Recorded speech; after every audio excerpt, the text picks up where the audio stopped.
Na na na na na na na na na na na. It says we're live. All right. I have to wait till actually. Okay, there we go for realsies. Hello, everyone. My name is Kat Udero. Thank you so much for joining us on Third Eye Salon. If you are a repeat offender, or if this is your first time, we are so happy that you're here. And so, before we see who I have wrangled into the show today, I want to say that on Third Eye Salon, we take a fresh and deep look between the veils of reality. And today we're looking between the veils of Tyler Kiwala's ongoing awakening experiences, initiated by his role as a podcast host on Journey to Truth, and his own personal downloads and self-realizations. We had him on a year and a half ago, so we're excited to catch up and see where he is at and what he's doing. And before we say hello to Tyler, however, let's go ahead and say hello to Miss Linda, psychic conscious business coach, my bestie, our co-hostess with the mostest. How are you, Linda? I am so good. I'm so happy to be here with everybody. Thank you for joining us. I am going to, as always, be the live stream chat host. As always, my policy is play nice or get out. And if you don't get out, I'll get you out. So we play nice. But that also means we have really good discussions. So I really love when those get nice and juicy. So please participate, ask questions. We'll see them. We'll do our best to get them in and have fun. I really appreciate you guys being here with us today. And if you can't be with us live, you can also see us on our podcast or hear us on our podcasts on Apple and Spotify. So remember that. And for everyone who has donated to Third Eye Salon and bought us a coffee, thank you. That's helping pay for those services. We really appreciate it. And be sure to join our Facebook group to continue the discussion. We've had some really great conversations this week that have been really supportive of everybody there. And I'm so grateful for the joy that we bring to each other within the group. So thank you. With that, Tyler, I am so excited to talk to you again. It's amazing to be a year and a half out from when we first talked with you. And I gained so much knowledge, I can't say wisdom, from being a co-host sometimes. I hope I have, but I'm really curious how this has affected you in that time period of being a host, because you have some really interesting people on your podcast as well. And so, yeah, I can't wait. I can't wait either. Thank you guys for having me back on. Yeah, it's a delight. And he's such a sweetheart. Like he's got like that sweet, warm, empathic heart, all the head knowledge, but the sweet, warm, empathic heart beneath it. So it's going to be a yummy show. But before we get into that, let's also say hello to why it's Jason Adkins. He is a psychic medium. He is an amazing artist who channels his he channels ET guides and ET, I'd say fractal, our fractal family. He's able to see that and put that onto the canvas. You've got a blank canvas behind you today, sir. What's going on, Jason? It's just waiting, right? It's waiting to be filled. So glad to be back. Just got back from a break. Happy Father's Day today, also, by the way, if you are a dad. And look, I wasn't here for like the beginning of it a year and a half ago, but I've been lucky enough to see some of the guests, like repeat guests that you've had at the beginning of the journey. So it's nice to see these people come back around to be a part of the show, and I'm glad I get to be a part of it this time. So always a pleasure to be here. Thanks again for having me. Of course. All right, we're going to get into Tyler's bio, very brief bio, which is great because we can hop right into the show. So Tyler Kiwala is an experiencer, independent researcher, and passionate disclosure activist, most popularly known in the awakening community for Journey to Truth podcast, hosted by himself and fellow disclosure activist Aaron Kuhn, who's also just a beautiful, warm, heart-centered being. Together, they have created a platform for discussing any and all controversial and eye-opening topics without limitations in an effort to spread awareness to the masses. Very succinct bio. So give us a thumbs up if you're excited to hear about Tyler's many insights, downloads, and spiritual expansions, especially since we've seen him last. So when we have seen you last, Tyler, a lot has gone on with you. Are there any key updates that you want to start off with that come to mind before we get into all the juicy bits? Just the way the information has changed, as we got into this, and it's very interesting to me how information even I was talking about 2 years ago, a year and a half ago, some of that, like as we evolve and as we grow and as we're entering these new energies, some of that information doesn't even resonate with me anymore. I find we're just constantly evolving, and like any solid foundation of truth that we think we have, that isn't the case. It's and if you're truly on that journey, it's always going to constantly be changing. It's going to be constantly be changing, and I feel like that's what this has looked like since the last time I've been on.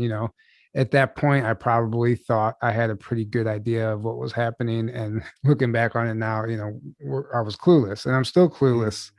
But that's kind of the magic of this whole awakening, because just being able to just let go and just know, like, understand that, like, I don't know anything, I don't have control over anything but myself, and how I respond to things. And that's really been beneficial, just having that mindset. Absolutely. And I think that's, we do the best we do the best we can by the light we have which to see. And as the light continues to expand, we see more, and we realize, what we were hanging on to was just an aspect or an element of a greater realization. Would you kind of pinpoint some of the things, if you look back and you're like, what I thought then versus what I think now, just kind of give us a compare contrast in terms of your expansion? Well, a lot of it was surface level information that I was so certain about, especially as far as what was going on in like the political arena, and just things like I even thought that were going on behind the scenes with all that. Who knows? Some of that still may be true, but I realized it wasn't so much of realizing that I was wrong. It's just I was putting my focus in the wrong area, because like more and more that's becoming so apparent that is so much of an illusion. Everything that's on the world stage, everything that we see they're all trigger events designed to, get us to emotionally respond and react. And it just takes you off your path. It really is a distraction. Like all the little details of everything that's going on is as important as it may seem. It's all fabricated, and there's higher information to tap into that helps make sense of all of that stuff. And if we stay focused in the surface level information, it's great, because everyone's at a different level of their journey, of their awakening, of their evolution. We're all evolving constantly, so it all has a place. But for me personally, I could care less about what's happening out there on the surface, because I know it's just all part of this show. Now, it's good to be aware, so we're not just like complacent and feeding and complicit, even if feeding, like blindly feeding into their system and their narrative. You have to know how it works, how they operate. You have to understand, the quote enemy, so you can defeat them. So it's really interesting how I just look at everything through a new lens now, and that lens is constantly becoming clearer, and it's growing, and it's a battle too. It's a struggle within, and just learning things about myself, and that obviously everything on the external that happens in your life is a reflection of what's happening inside of you. So whenever things are, a mess, you have to go within and figure out where that's coming from. So that's what it's looked like a lot for me. Yeah. Would you say, I mean, for me, when because I keep up on things that are happening, and there's like your show is also like Journey to Truth, aka the rabbit hole. Like you guys go down rabbit holes, and you're like ripping things up into awareness and conversation that most people, I think a lot of people would just not even venture to go there, because it can be so deep, it can be so overwhelming. And so I'm sure you've had to learn a lot of practice of like going down the rabbit hole and then coming back up and being like, and maybe not. Like, here we've looked at this information. I can't necessarily verify it. I can't necessarily say, oh, here's the black and white documentation.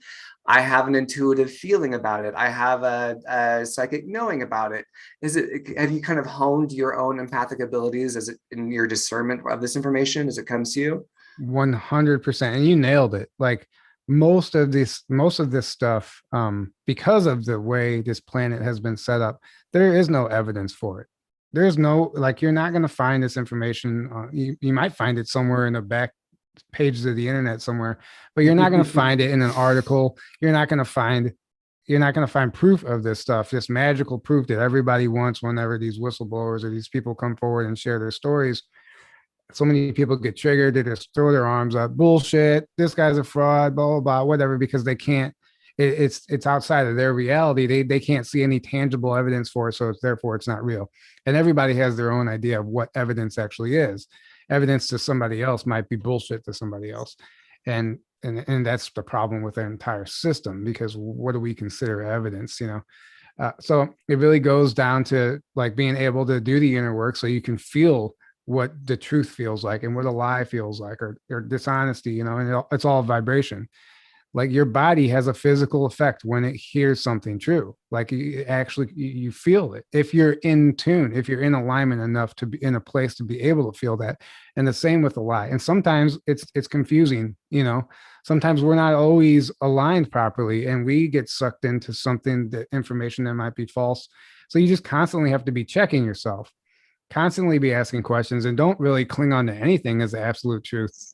And the people that do claim to have the absolute truth, or those are the red flags I look for, and I just don't, I stay away from that. And there's a lot of people out there, influencers that claim to know, and like I see the responses out there like, well, I heard so and so say this is true, why are you saying this? And the person will respond, trust me, I know. Well, that right there is a huge red flag. Like if you think and you have the ultimate truth, it's that's you don't. Like, I'm sorry, none of us actually do. And if somebody is in your head telling you that you do have the truth, that you are the best, that's a red flag, And it's just like, so everything's a thought prison, right? A thought prism or a thought prison? Prison. A thought prison. Okay. Yeah. So that's okay. So let me just go back. So by having on different guests every week, I realize what's happening lately is like synchronistically, these guests are bringing forward information that's like unlocking stuff within me. And like I'm subconsciously somehow like aligning these guests in just perfect sequence to help my own awakening. And then you start researching stuff and listening to different people, and you feel like you're being activated. And that happened to me recently with some of the old Max Spears interviews. As soon as I really gave him time and started listening, his voice, like I swear it was like triggering something within me. And I just started getting these downloads, and I'm just like, and everything he was saying like resonated so much, but then I could add to it. And I'm like, yes, like this is like whatever frequency that was, and however I was led there. It's been an amazing journey. But he talked about the thought prisons and how everything is a prison. And he said he imagined the earth having rings. He was shown the earth having rings like Saturn, but each ring was a different thought prison, a different religion, a different narrative. It didn't, and they said they don't care what prison you buy into, as long as you buy into one of them. They could care less which one it is. They're all set up to keep us trapped and to keep feeding the dualistic nature, the dualistic construct of that makes up the 3D reality, that makes up the third dimension. So, and it's in any thought prison, always it promotes division on some level. It promotes some type of division. And then we see that in the world stage, but that even comes down into the community, into the awakening, the influencers. And you see anyone who's pointing fingers, calling other people out, stepping on other people, shutting them down. You're compromised, you're infiltrated, blah, blah, blah. You see the people doing that. Well, that is feeding into the very system that makes up the third dimension. And you're literally playing into another thought prison that's keeping us trapped here. So I don't even know what the original question was, but no, I think that's great, because we were talking about, what we believed versus what, then versus what we believe now. And you're talking about an awareness, saying, okay, if there's something that I've just latched onto and I'm like, I've got the truth now, like, okay, well, then you've, potentially locked yourself into a sphere or a ring of limitation, as opposed to considering like this is a part of the truth. It's an aspect of the truth, but it's not the truth, because there's, because again, it's as vast as the universe. It's ongoing experience and awakening. So before, I wanted to let Linda or Jason hop in before I hog you to myself. I'm trying not to do that. Did you have any? Go ahead, Jason. I just think it's really a kind of a comment. I think it really is all about your own discernment, right? Does it feel right to you? Does it feel truthful to you? And we're always changing and growing. So, something that you may have agreed with earlier, that you as you're growing and you're shifting, your thoughts about that, whatever that is, are also growing and changing. It's a never ending process. And like, I think as soon as you can make peace with yourself in the fact that I will never know, absolutely, until I die, right? I will never know 100% absolutely what really is going the fuck on in this place. It's something going on, right? But I think that's kind of the plan. It's all about the eternal search. I don't know if we're ever really going to know for a fact, that, hey, yes, this is the answer to this question, or this is what's really going on behind the scenes. So, you just have to be okay. You have to be okay with changing your mindset. And luckily enough, you are in a place where you're not just stuck, right? You're not just frozen in one spot. You're still learning and growing with the information that's coming to you. And the information that you need to hear is going to come to you. Kind of how you were talking about how you kind of subconsciously were lining up these gifts. That's all within your own divine team's plan, right? Like, that's something you've chosen to do with your group, right? Whatever you want to call it. So yeah, I'm excited to hear more kind of about your story. And I'm going to have some questions later on about some of the gifts that you've had. So yeah, you got to be okay with not knowing, right? Right. And to be able to get to that place, you have to break free from those prisons I was talking about. Yeah. And then constantly, that's their agenda always, every day. Everything they're putting out is creating they're all little prison cells. They want everybody trapped into that narrative and buying into that. And therefore, that's how, like, by keeping that dualistic nature, that's what makes up the 3D reality. If we didn't have that duality, we would be in 4D or 5D, already. So that's the whole purpose of this entire thing, is breaking that down and getting past that. Busting through the duality. Mm-hmm. Go ahead, Linda. Yeah, I remember listening to a lot of the people that you had on, and that logic part of me, because I have that both sides pretty active, was that person that really wanted more validation of what was being said. And as I've gone through this past year and a half, some of the things that I've experienced live on the show, I would have thought I was just needing that validation from that person I was a year and a half ago.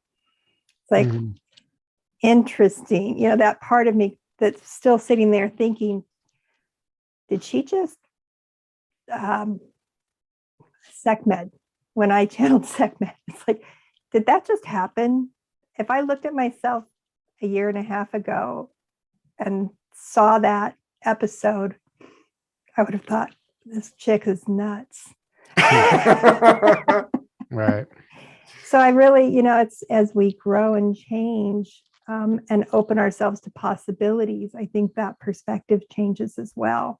And also that self-judgment that comes through as we're learning what we're capable of. And that's a huge part, because that is something we've had ingrained in a lot of us, either through society or family. And I love that you're breaking down those barriers for people and allowing them to love themselves as they grow, and release those old paradigms. Right. Thank you. Yeah, it's 100%. Yeah, breaking down those barriers. Our belief systems, our beliefs are our own limits. What am I trying to say? No, yeah, but you're that's it. It's like your belief is a belief, and it's only going to get you so far because it's a contained unit. It's contained.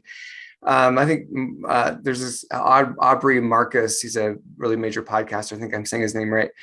He's like, he talks about, beliefs coming in or ideas coming into people's belief immune system. And this belief immune system is going to try to reject that other new idea because it's disruptive to the cohesion, to the status quo of this current, understanding. And as something new comes in, there's a little bit of a battle to get it to pierce and be able to shift the belief biome or the person's understanding. But let's get going into what you have. You've talked about one of your guests, Alex Shear, who I've not heard of before. So are there some other guests for you that when you look back, there's some ones that have really shifted your consciousness? I feel like I've experienced something similar to that, where each guest that comes on gives me some piece of healing for my own journey and something I needed. What are some of the guests that for you were like maybe a punch to the heart or a punch to the head, something that you were like, I needed that, but it was mind blowing or heart blowing your heart open? Man, I could almost say that about all of them. Everybody has a nugget of information or something to bring forward, that everyone has a piece of the puzzle.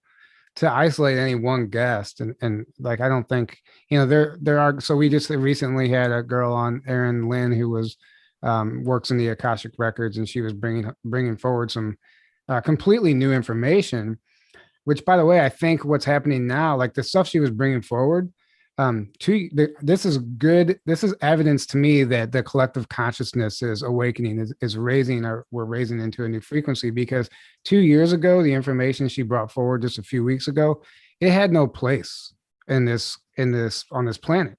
Like, it had this information, the collective wasn't ready for it, so it would have just fallen on deaf ears. And I feel like that's what's happening with a lot of the information coming through right now. It's constantly growing and evolving and changing, and we're getting this crazy, insane, wild information. But it's because we're collectively, on some level, enough people have gotten to that point to where we're ready for that information.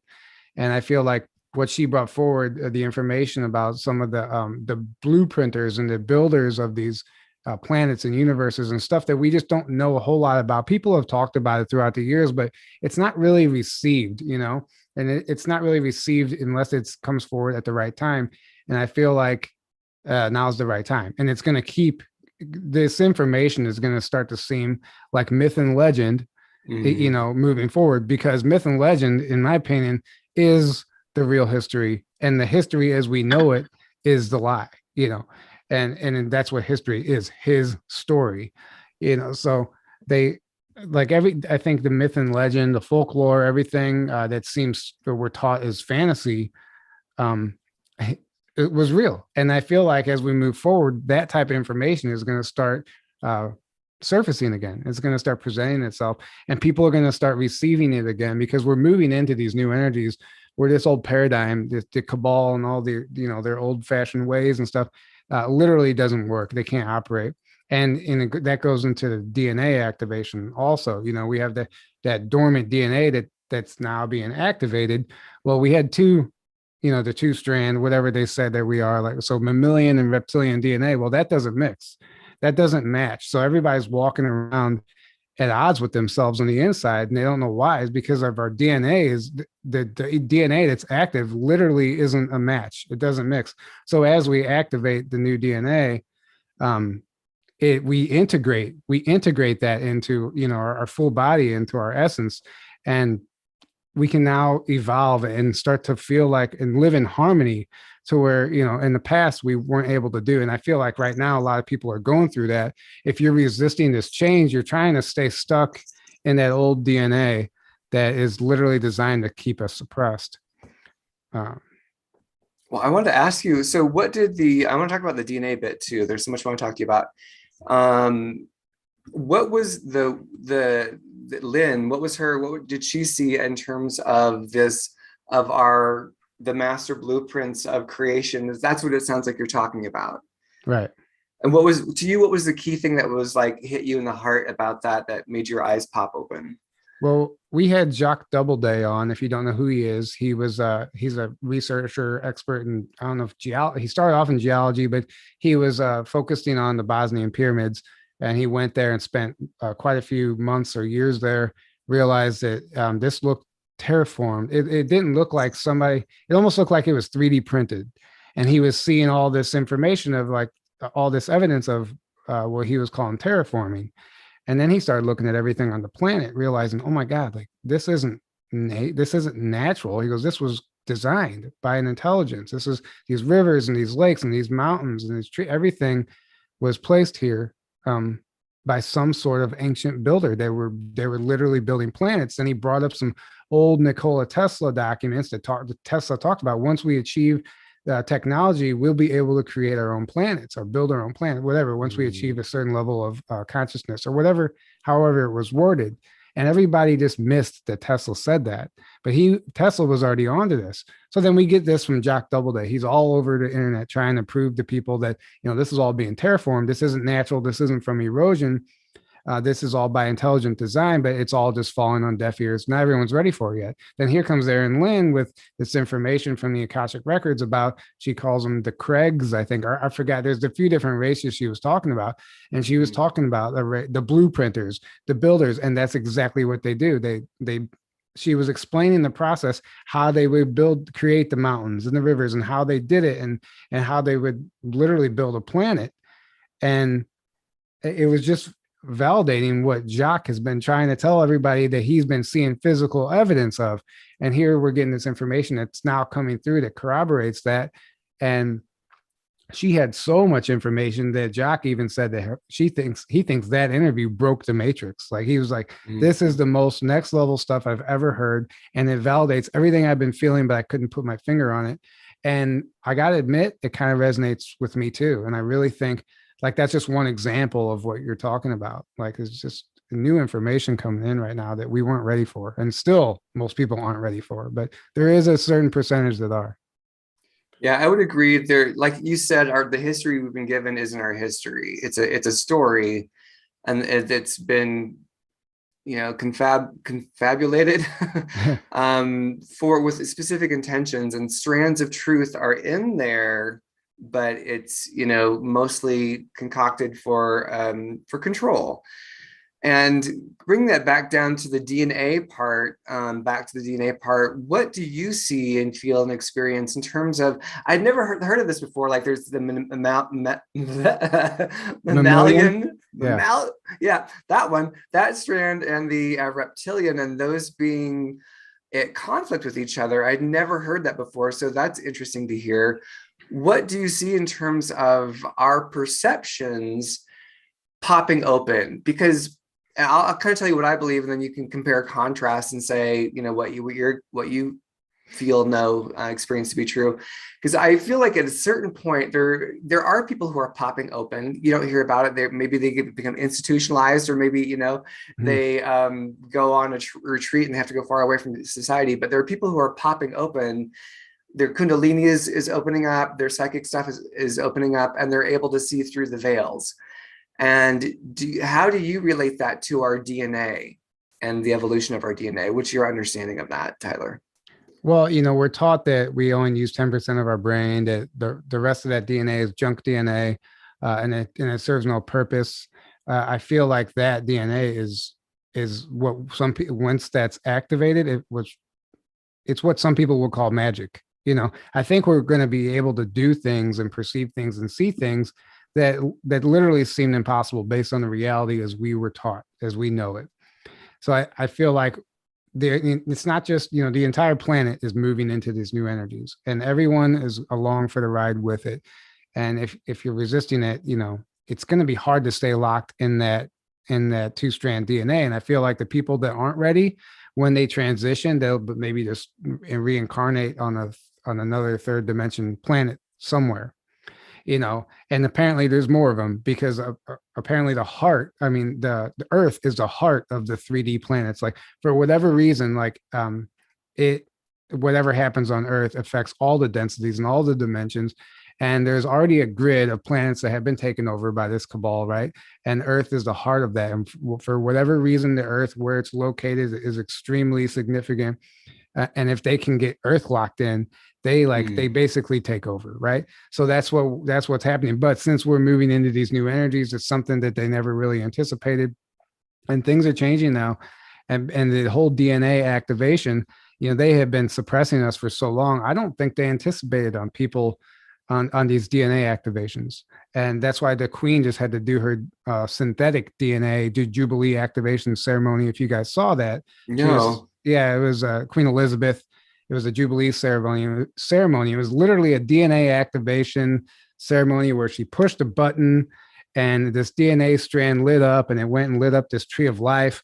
Well, what they were doing, that was a ritual. That was a ceremony for synthetically or artificially inducing this artificial 3-strand DNA that holds the memories of the third dimension, that keeps you tethered here. So the people who, let's just say, and they also described how they use nanotechnology to pull this off, to pull off the synthetic 3-strand DNA. So by this ceremony, what they're trying to do is keep people, is artificially activating that and keep people tethered into the third dimension. And why would they have to do that unless they were scared? Like they feel like, oh shit, like what's happening? Like we better like lock these people in, whoever is taking the bait right now. And let's face it, there's still a lot of people taking the bait. But that was the whole purpose of that ceremony. And it's just the activations are allowing people to see everything in a new light and see things that we didn't even know were possible. I'm looking at an image of that where it's like these lights that are going like this, and then there's a line cutting down through the center. Right. So I imagine the line cutting down through the center is the thing that's trying to the representation of trying to limit or anchor the DNA. Yeah, can you flip that on for people to see that can't see that? Is that possible? Yeah. So I can. I don't have a reference point for this image, so I'm going to share this image. It says the Mark of Cain. I have no idea what that's about. So I'm not endorsing that book. I don't know what that book's about. But I'll share the image here so y'all can see what I'm talking about. So can you see that okay? Right, that's it. And there's actually, so that DNA that led to a tree of life, and it lit up the tree also. And at the end of it was a pink cube with a globe on top of it. And they set that globe on top of it. She pushed a button and all that lit up and led up to the tree of life. And it was this artificial ritual. And there's been a ton of people who've already broken this down, but it all goes down to a synthetic DNA, synthetic 3-strand DNA. Very interesting. Let me stop sharing if I can figure out how to do that. And what comes to my mind also is like, no matter what, because there's always this battle, right? There's this ongoing battle between the light and the dark. And I feel like stepping into the center of that and claiming this neutral spot, you can observe it without getting lost in it, because people who are aware of what, of the battle that's going on, the pull is to get into the battle and to take a battle stance. And I think that everyone's got to figure out where they're at in that, because I feel like if you're taking a battle stance, well, then you're feeding the duality and you're engaging the thing that you want to get rid of. Your consciousness is focused on this horrible thing you don't want to be true, and you're engaging it, you're anchoring it into your experience. But then you want to compare and contrast that to other people who are like, that's too much, I don't want to know about it, I'm never going to look at it. Right. And there's a kind of a shut off versus standing in the middle. What are your thoughts about that? I think you're 100% right. And even sometimes I catch myself like focusing too much on information I'm learning about, and you don't even realize you're feeding it by giving it so much energy. But I'm curious. I like learning about stuff. So I'll take it too far sometimes before I'll catch myself, or somebody will bring it to my attention, but I catch myself and I pull myself back. But at the same time, we learn about this stuff, but then we're a civilization, we're under attack, and we're constantly under attack. So you can't ignore it to the fact to where you're not protecting yourself, because we have to be putting up protection every day. Otherwise, you might blindly slip through the cracks back into this manipulation spell that you don't even see, and you won't realize it until somebody points it out or whatever. So you have to constantly be putting up protection, but it's really, that's where it's difficult, because if you're putting up protection from something specific, you're giving it power. You're telling them that it has power over you. But you have people out there who are, myself included, who, like, no matter how much you try and do that or try and stay neutral, like sometimes the attacks still come, and they become real. And sometimes it's not even from like an entity. Sometimes it's like AI or the psychotronic warfare, these voice of skull type of technologies, the actual AI technologies that no spiritual protection will block, because it's a physical thing. So we have to like really navigate right now. And the people who are out there doing this type of work and like exposing their agenda and their plans and everything they've been doing are the ones who seem to be under fire. So you have to be putting up protection without feeding it, giving it too much power. There's like this fine line to really walk the whole way. And unfortunately, like, we don't have the luxury to misuse our energy anymore. And we have to be like, we can't just go out and party like you used to, or go and do certain things, or even go certain places that used to affect you. But now when you go back, you start to see it for the simulation that it is, for the program that it is, and what's happening, and how all those people, as soon as they enter that area, they're under a spell. They don't even know it. And they take that home with them, and it's really interesting. I think just being able to observe it all and just be able to walk that fine line. What do you say? I mean, because I feel like awareness is the protection, like your awareness and your intent. Because I mean, there's a certain thing of, and this is my understanding, and I want to pull this apart, because I feel like as soon as you say I need protection, you're also invoking attack. And at the same time, like, I don't want to, again, I'm not saying I have the answer. I'm I feel like I'm such a child in so many ways, and learning in this life. But like, my thing is, like, if I say I need to be protected, then I've engaged duality, and I've affirmed that I'm going to be attacked. And yet I want to hear about, at the same time, I want to juxtapose that against what you said about, AI and other influences that, can evade spiritual protection. Because I feel like even if it's AI, no matter what, this is a physical density, but beyond this, we are in a matrix, and it's not about, what do you say about that before I go on? Because I could just go on. This is a great conversation, because we're still learning, right? None of us really know how to handle this, because we're going through this for the first time. Like, everything that the planet is going through right now is a first.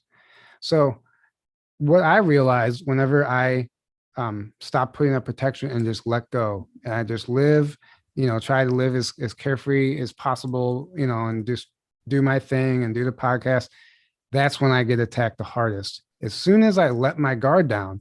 So then I'm not, even when I'm not protecting, is when the attacks come. So it's like, okay, I can put up protection and stop them, but then I start to wonder if I'm feeding it. So then I stop putting up protection and just let loose and let my guard down. And whatever is out there right now, because it's a war, they're waiting they're waiting for that opportunity to jump in, and boom. And I'm not, and these attacks are real, so it's really, I don't know. Like, I'm trying to figure out like how to do this, because sometimes you think you're good, you're solid and happy, and like, okay, good, I'm finally in a good place. And then bam, and like, shit, like the one time I let my guard down, I don't do my clearing, I don't put up my protection before bed, there they are waiting, and I feel like that's just, I can't really answer that accurately, because I don't know. Yeah, I think that's fair. I would say, do you feel, well, give me, if you don't mind, give us some examples of the attacks that you experience. Like, what are some of the attacks that you've experienced? Dark figures showing up in my room, being on top of me, holding me down, covering my mouth, trying to suffocate me. Literal, like, reptilian type of energies, stuff like that. Men in suits observing me. Being known I was taken against my will, but I don't have full memory of it.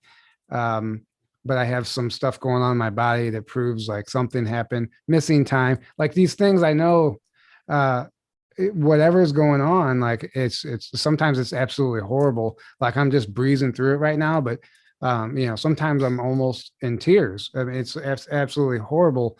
And you just like, Jesus, like, where do I what do I do? And so it's always a roller coaster. It's up and down, and we're constantly, and I know everybody has different things happening to them, but I don't ignore that aspect of it because I can't. And what's happening in my life doesn't allow me to. But at the same time, it's like, every time I overcome that challenge or that attack, it's like another tool under my belt.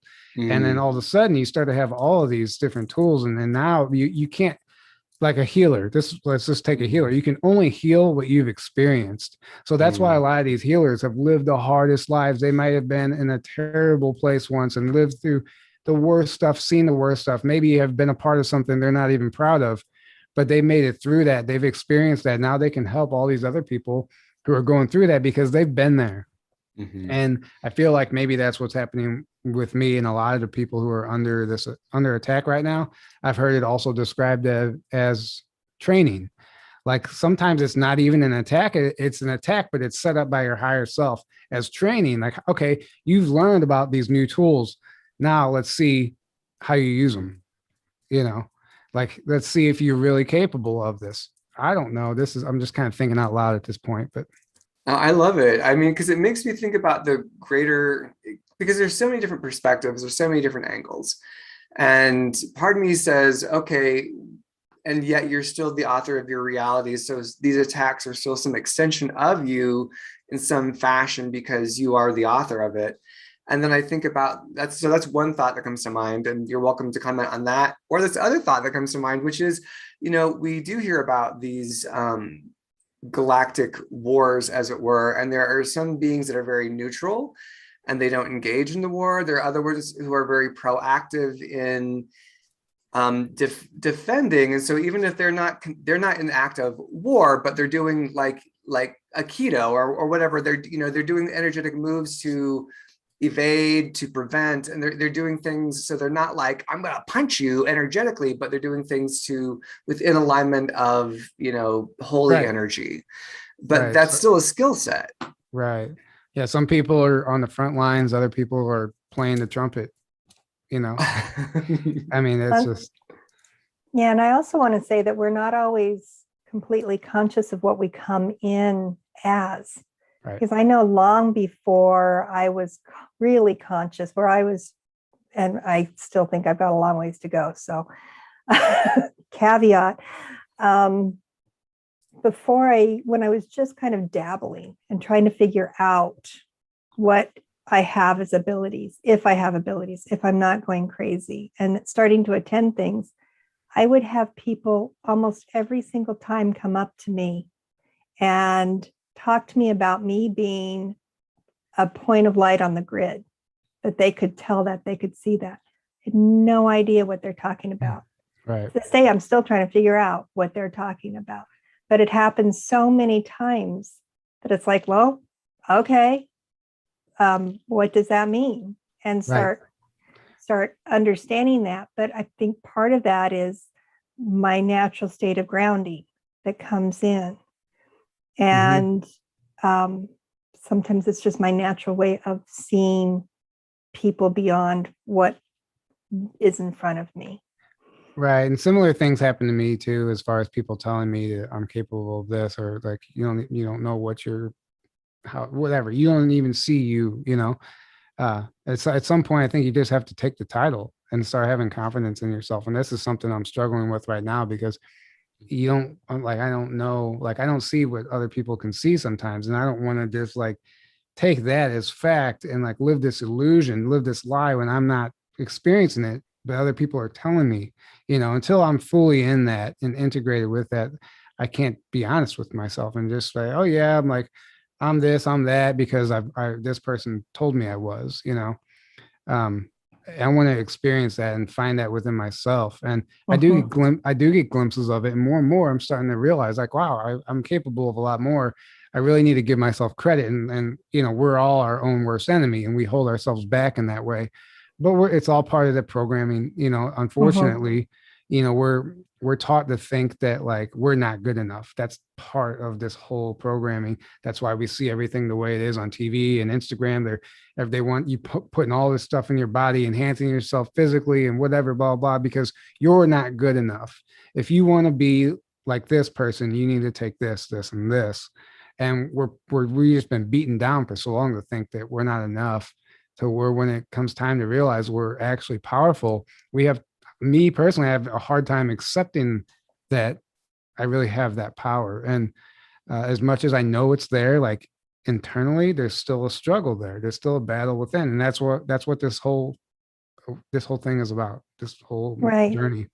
Well, and I think part of the shift in that's happened for me personally is that just being in observation of when that happens and acknowledging when it happens. And it took Kat reflecting that back to me for 10 years? Mm-hmm. Right. I'm a slow learner, right? Right. Right. Yeah. Guides are up there like, come on, just figure it out already. You know, and I wouldn't even allow him to use the word psychic around me. Right. Right. That wasn't not even at the beginning of our podcast. Right. And that could be a trauma response. There's a trigger there. There's something you need to sit with. And that's really the key to evolving and moving forward right now is catching yourself in the moment and figuring and sitting with it and like, okay, why did I respond this way? Why am I having this reaction to this?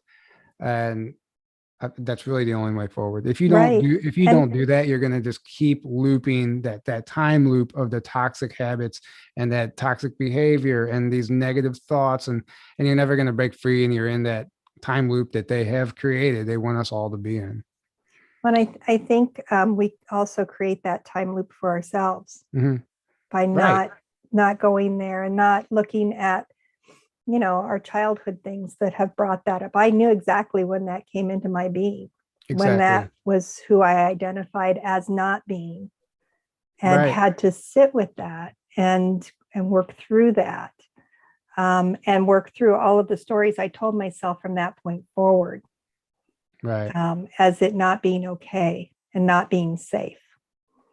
I think you're right. We create that ourselves sometimes. Yeah, go ahead, Kat. I was just saying also we have lifetimes of where we did get beheaded, or we were powerful, or I had lifetimes of being very powerful, and I used my power really selfishly, and I was a destructive force on the planet and not a healing force. So there can be that like, do I trust myself with my full capacity because of who I've been in the past? Mm-hmm. Yeah, exactly.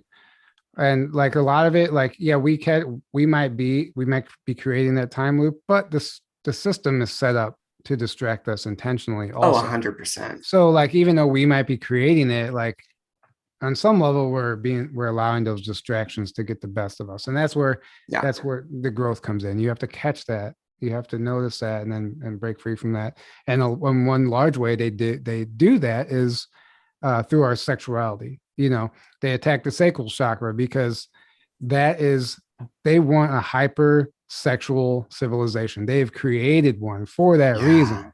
So people don't even know what, like, this younger generation is like. People don't even know or have never even heard of sacred sexuality. They don't know about it. They want everybody just, we all carry keys and codes and trauma and depression, whatever it is. We have these energy fields, and whenever you sleep with someone else, your energy fields, you're mixing your energy fields, and then now you have taken a piece of that person's energy field with you. These unhealed partners, you're carrying around all their trauma and all their depression. And I think a lot of the unexplained depression is actually explained by this, because we're picking it up from everyone else who hasn't done their work. And like the whole concept, and this is also how entities attach to people also, like STDs, like I call them sexually transmitted demons, because this is a perfect way to pass around these entities and these demons. And they've created this feeding frenzy by this hypersexual civilization. And it's in all the music, it's in all the movies. And now they're trying to normalize things that shouldn't even be thought of. And they're trying to normalize them, and because that's what they've been doing behind the scenes. And this is what Max Spears used to describe the Russian spies, all these women Russian spies that would come over here. and would seduce these men. They were seducing them because they know that by sleeping with somebody, you obtain all of their information. You obtain their keys, whatever they are galactically, even physically in their human form. They have figured out how to harness that, bring it back, and basically pulled up on a screen and like know what information they have, and they would obtain information that way. And there's so much. That's why the sexuality has been just hijacked, and that's why the porno, like Pornhub, all that stuff is completely free and just pushed, and you can't even scroll through social media without seeing it. And so if you're feeding into that, they're attacking your sacral chakra, and then it's just like they're allowing these entities in and out. And the same thing with the bar scene and the alcohol, it opens that up also. And I feel like a lot of my attacks early on came from that, because I came from a very corrupt background. Like I understand now what I was a part of, and I don't like it, but it took a lot of time to deprogram. And and they're constantly, even subconsciously, you feed into something that just throws your sacral chakra out of alignment. And sometimes you find yourself in a situation with a toxic partner that's just doing that the whole time, and you want out, but you can't get out. And like, there's so many reasons why we're being attacked. Sorry, I've just gone on a whole tangent there. That's okay. I think it's important. I mean, that's one of the things where we look at other cultures and we're like, oh, those women, they have, scarves over their face. They're not allowed to, and it's like, well, yeah. So that woman, that culture, women are, you can say that they're oppressed or whatever, they're behind all these veils. But then you look at our culture and we sexualize our children. Like, children are now wearing really tight clothes. Like, like there's just like this whole panorama of like what we do to ourselves through our sexuality. Okay, hyper oppression, hyper sexualization, like all of it is this manipulation of our, like you're saying, our sexual chakra, which is it's like our root. It's like our pelvis is like our boat on the water. You know what I mean? Right. It's where we store so much of our identity, and attacking and manipulating that is so key. And that's control. Happening a lot in the US right now too. I mean, that's part of what we're seeing is a huge shift in, and I always have to walk that fine line, because anybody who knows me, I'm pretty politically vocal, but I also look at the attacks on women that are happening right now. And there's a very concerted effort in attacking women in the sacral chakra. In attacking women's physical bodies. And I'm sitting with this trying to, understand in the big picture, why is this happening? Right. Well, that's why, like, that's their number one way of controlling us. I mean, unfortunately, and for whatever, the way it's been explained to me is the sacral chakra is just the easiest place for these entities to attach for whatever reason. And I mean, I could keep going on the whole. But I think that's real, though. I think you're hitting on something there in terms of that being so sacred, and yet it's exploited so wildly on the planet. I was going to ask you, are you able to watch any like TV shows, or can you just not watch any of that anymore? I like to watch, like, I end up watching usually like British. I'm more of a Brit. I've got a British thing with me, so like there's like British funny things I will watch. Are you able to watch any of that stuff anymore, or are you just like, I can't see it? Or what's your relationship to popular culture? So here's what I realize. I watch stuff, like mainly disclosure stuff. Sometimes I'll throw on something lighthearted just to like deprogram myself from the day. So like to break break the intensity. Right. But I don't like, what I realize, I can turn on like a certain movie and pick what I want to watch. But like, I was just down at a place with my family, and whenever you turn the TV on, they still have cable, like the cable programming. That frequency makes my skin crawl. Whenever that cable box is on, whatever is coming through, like, I don't care what you're watching, it's on that network, and it's just, I can't do it. I'm like, I'll be there watching. I'm like, I find myself just completely just wanting to freaking jump out of my body. I'm like, get me out of here.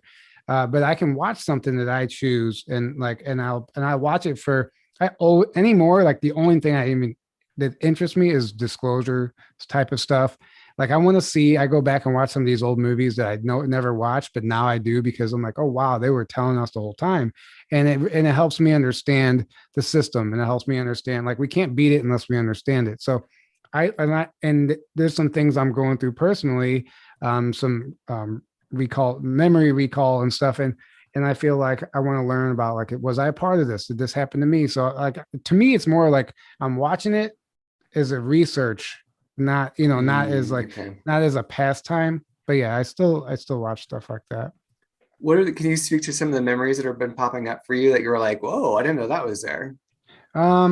That's something I'm not really ready to talk about yet. There's a lot happening, but it's all out of context. I don't have a baseline for any of it. And if I don't want to share that information irresponsibly until I have made sense of it. And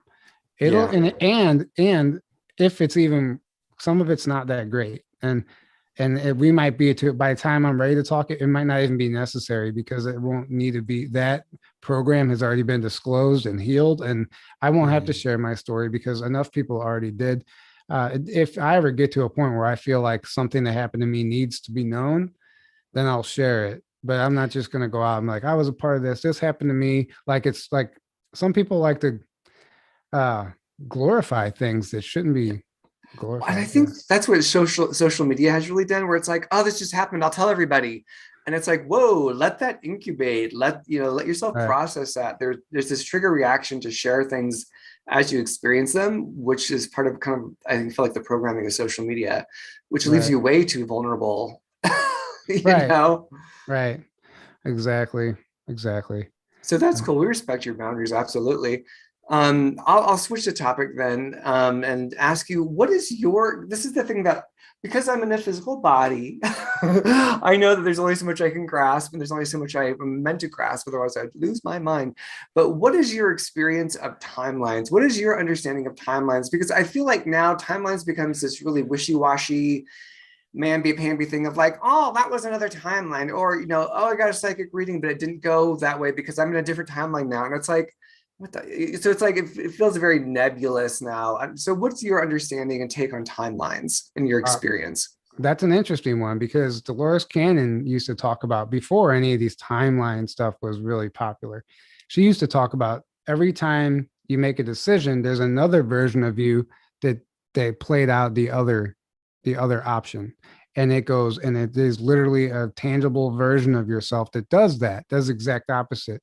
So, and every time we make a decision, there's a split, and the amount of timelines that an individual is on is infinite. And then you also take like the actual, the Montauk and the space program, and the people that are being split and cloned and have alters, and like the real tangible side of that, and they're having bleed through and memories of that. And like, there's that timeline, parallel timelines also.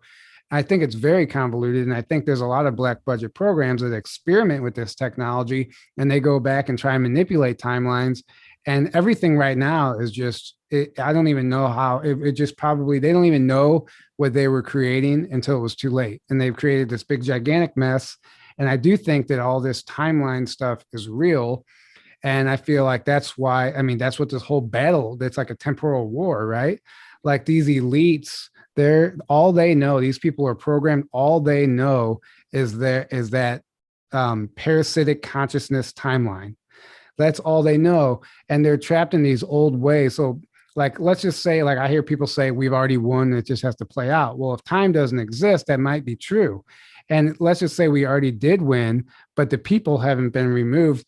If they're still stuck in that timeline, that's all they know. So they're going to continuously create that timeline, and there's an actual addiction there for some of these people, like Max Spears. Sorry, I keep referring to him, but like his information just resonates. He said that these elite, like, what happens on Earth is can't happen the experience on Earth you can't find anywhere else. Apparently, it's so unique, and what he called it is, and the reason the elites want to live forever, and they focus on like life extending technologies and age regression, is because they're addicted to the pleasures of the flesh. There are pleasures that you can experience in a physical vessel in a human body on Earth that you can't experience anywhere else. And some of these elites are addicted to it. They love it. So they're constantly doing old school rituals, old fashioned mind control manipulation tactics to create that timeline so they can live that infinite life that they're trying to achieve. And if they were to ever die and transition, they would have to face all that karma. So what they're trying to do is live forever, right? But with these technologies, and they're trying to like basically become their own little demigods. And so they're like, that's why you always hear like when they die in the public eye, they really haven't died. They've either transitioned, moved on to another planet, or they're like, some of them change identities and they're like now 200 years old. You hear all these crazy things. But if they really like, if they're fearing that transition because they don't want to face that karma and face everything that they've done. So I feel like they're here constantly in real time right now, trying to create that timeline, trying to keep that timeline going, I should say.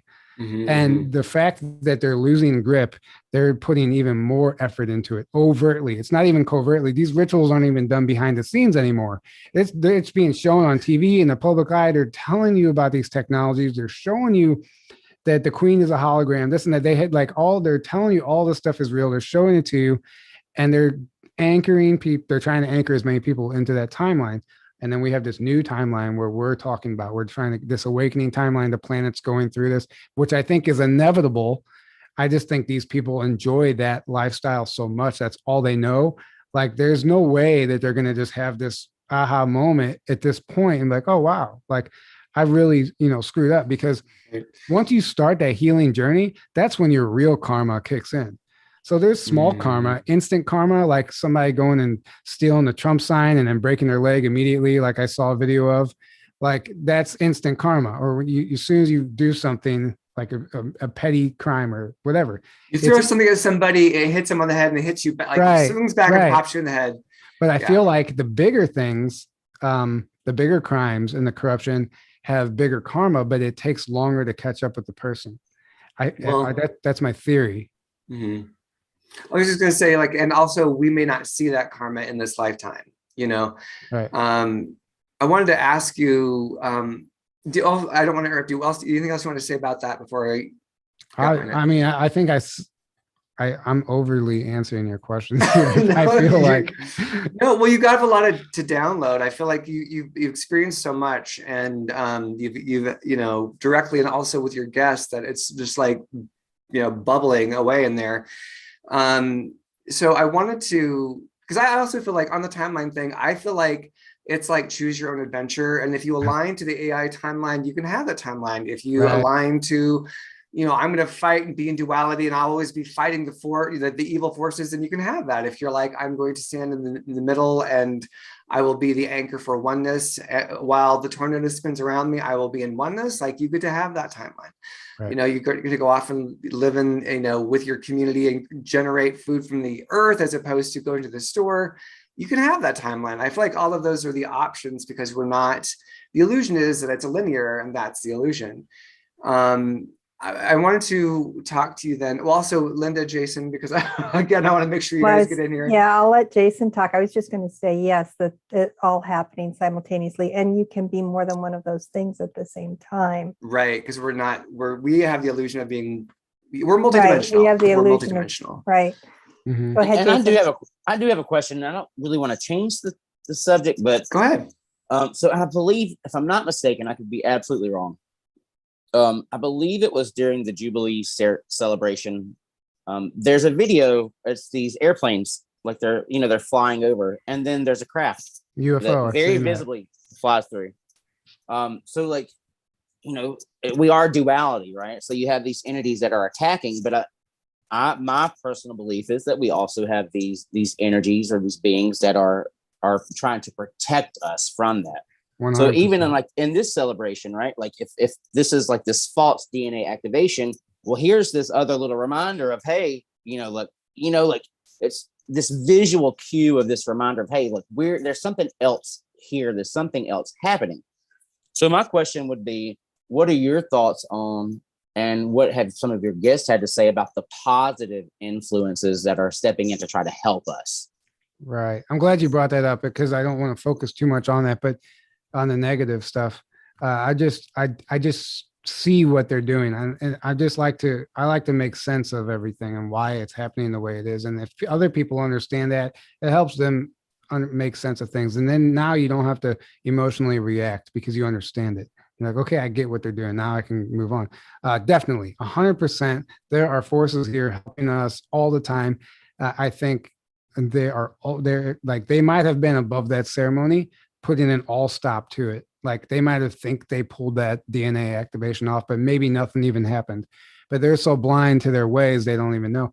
I definitely think that there is a positive force, ETs, angelics, whatever you want to call it. They are here in numbers, helping the people who are asking for help and just helping move this timeline along anyway, because it's time. I absolutely believe that's happening everywhere also. So do you have any, is your question, Jason, then like to maybe highlight some of the positive messages you've gotten from that side of the story, Tyler? Yeah. Is that your question too? Well, like, do you feel it? So like the video with the craft, do you feel as though, because my inner thought is that's the good, right? Like that's them showing us, hey, it's like we're still here, like we're here helping. So yeah, I guess that's kind of my question is like, what are some, do you have any examples from guests that have said specifically what they're trying to step in to do, or what they have done, what they maybe have prevented or working towards preventing? Right. For one, I want to comment on that video. I saw that and I love your take on it. I didn't think of it in terms of that, but I love that because it's very possible. Like, yes, we're here, and UFO sightings are off the charts right now. So we can't even ignore that.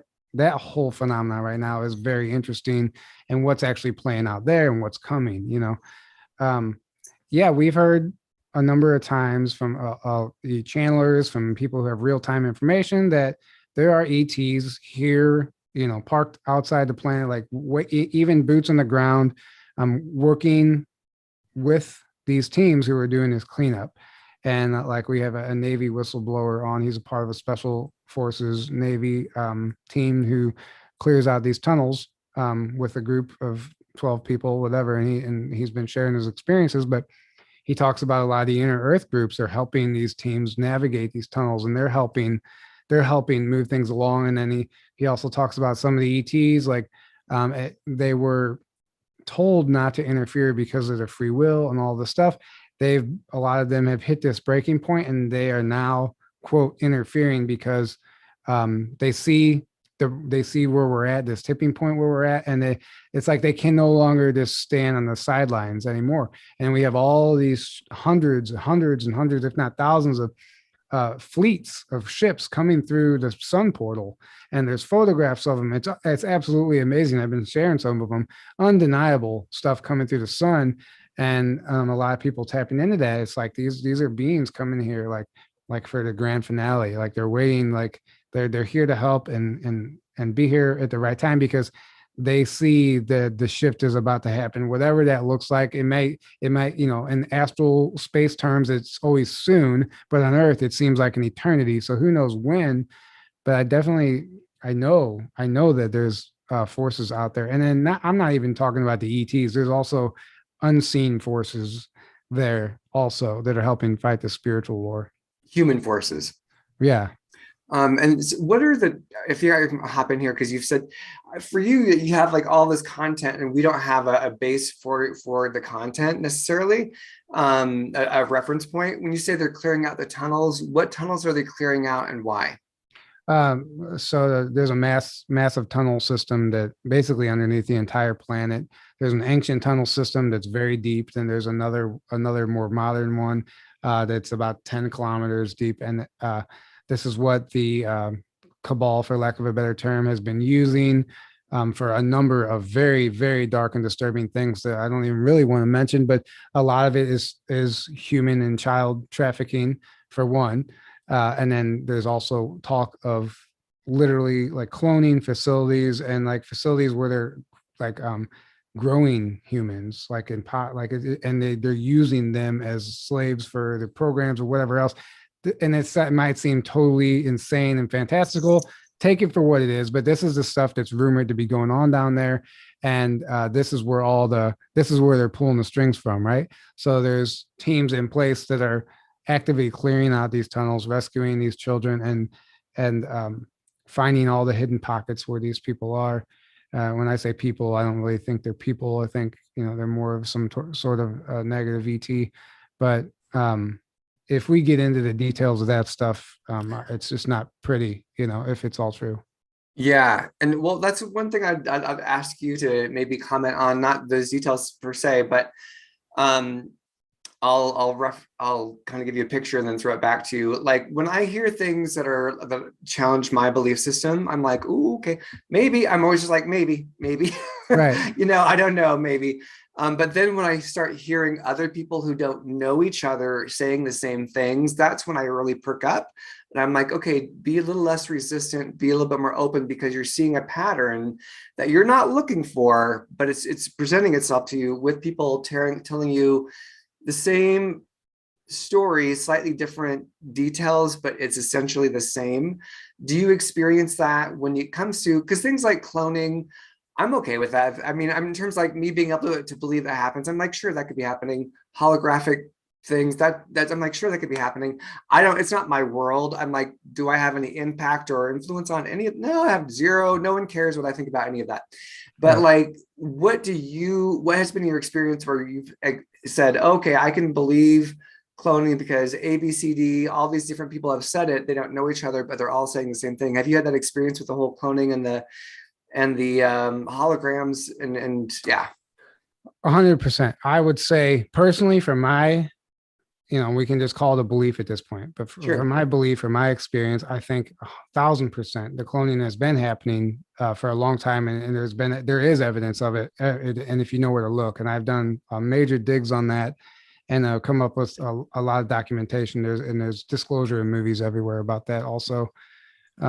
As far as the blue beam, the holographic technology, that's being used all over the world right now. You see like stadiums over in China where they have whales and dolphins swimming in the sky, and it's all done via hologram. And then they just an article was just released talking about how this stuff is tangible. I'm going to read it to you. I have it right here, so I'm going to read it really quick, or just a snippet from this article. This is something that is real. That we can, take their word for it or not. Of course, I'm all the way back up in the. Well, while you're doing that, I'll say I did see this. If you check out the Meghan Markle, there's a video of Meghan Markle like hanging on to her husband. I can't remember, because I don't care about these things at all. I don't, in terms of celebrity, I don't remember their names, but like her husband, the prince, whoever he is. And if you look at it, her eyes don't move. It's obviously like a face mask right over her, and it's I've like it's not even like oh, I can't think. It's like, it's so obvious. Like it's obvious to anybody. If you look at her face, her eyes don't move. Right. So there's shizzle what's going on. Why is that happening? All right, you go ahead, read your article. I found it. Sorry. So this is from article from ScienceDaily.com, which is more or less of a mainstream science article. It's titled "Hologram Experts Can Now Create Real-Life Images That Move in the Air." And this is a quote from the article. "Most 3D displays require you to look at a screen, but our technology allows us to create images floating in space, and they're physical, not some mirage. This technology can make it possible to create vibrant animated content that orbits around or crawls on or explodes out of everyday physical objects." They're telling you they have this. This is blue beam technology that we've heard about for years, that a lot of people say was what they used for 9/11.